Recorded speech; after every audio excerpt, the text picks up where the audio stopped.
Hello दोस्तों, स्वागत है आपका हमारे चैनल डिफेंस अफेयर्स पर। दोस्तों, इंडिया को एक सेल्फ रिलायंट कंट्री बनने और दूसरे कंट्रीज पर उसके डिपेंडेंसी को कम करने के लिए इंडियन गवर्नमेंट ने मास लेवल पर एक इनिशिएटिव लॉन्च किया था, जो आज काफी ज्यादा सक्सेसफुल होते हुए नजर आ रहा है। इस इनिशिएटिव के बारे में न केवल हम इंडियन बल्कि पूरी दुनिया जानती है, और वो है आत्मनिर्भर भारत। इंडियन गवर्नमेंट के आत्मनिर्भर भारत इनिशिएटिव को मेजर बूस्ट देने के लिए मिनिस्ट्री ऑफ डिफेंस ने इंडिया की leading electronic company Bharat electronic limited के साथ एक कॉन्ट्रैक्ट साइन किया है। अगर हम इस कॉन्ट्रैक्ट की बात करें तो इस कॉन्ट्रैक्ट की वर्थ 2,841 करोड़ रुपीस है, जिसे मिनिस्ट्री ऑफ डिफेंस ने 23 मार्च को ही साइन किया है। इस कॉन्ट्रैक्ट का सबसे बड़ा ऑब्जेक्टिव ये है कि ministry of defence Indian air force के लिए बाय इंडिया कैटेगरी के अंडर मीडियम पावर रडार को खरीदेगी। दोस्तों, इस इनिशिएटिव से न केवल इंडियन एयरफोर्स को technology advance medium power radar मिलेगी, बल्कि इसे इंडिया में ही प्रोड्यूस करके डिफेंस मैन्युफैक्चरिंग सेक्टर को एक मेजर पुश भी मिलेगा।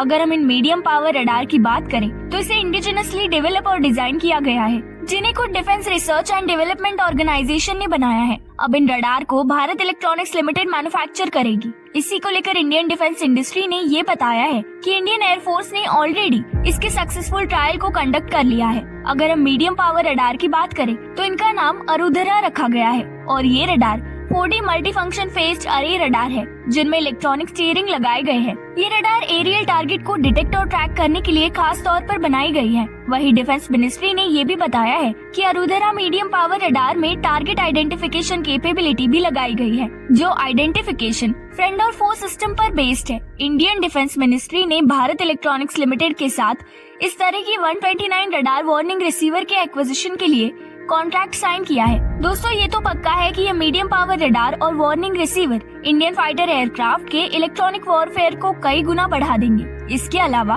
रडार और वार्निंग सिस्टम के कुछ पार्ट्स और सब असेंबली स्कोर इंडियन इंडस्ट्रीज द्वारा ही लिया जाएगा। ऐसा करके ये प्रोजेक्ट इंडिया की वॉरफेयर कैपेबिलिटीज को बढ़ाएगा, साथ ही साथ ये इंडिया के मैन्युफैक्चरिंग में एज ए कैटलिस्ट भी काम करेगा। इस बारे में आपको क्या लगता है, जरूर बताइए। साथ ही साथ वीडियो को लाइक कीजिए और चैनल को सब्सक्राइब कीजिए।